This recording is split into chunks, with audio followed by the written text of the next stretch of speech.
Praise the Lord. இந்த நாளிலும் கூட உங்களை சந்திப்பதை குறித்து மிகுந்த மகிழ்ச்சி அடைகிறேன். தேவன் இந்த புதிய நாளை காண செய்தபடினாலே கர்த்தரை ஸ்தோத்திரிக்கிறேன். இந்த நாளிலும் கூட கர்த்தருடைய வார்த்தையை நாம் தியானிப்போம்.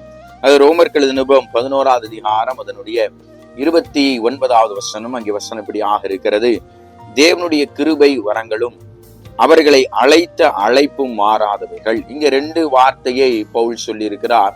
அவருடைய கிருபை வரமும் அழைத்த அழைப்பும் மாறாதவைகளாய் இருக்கிறது. உங்களை என்னையும் கர்த்தர் தெரிந்தெடுத்திருக்கிறார், அழைத்திருக்கிறார், பிரித்தெடுத்திருக்கிறார்.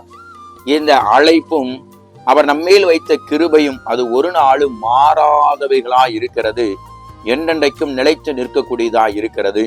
எல்லாரும் நம்முடைய வாழ்க்கையில மாறி மாறி அவர்கள் பேசினாலும் குணங்கள் மாறலாம், செயல்கள் மாறலாம், சிந்தனைகள் மாறலாம்.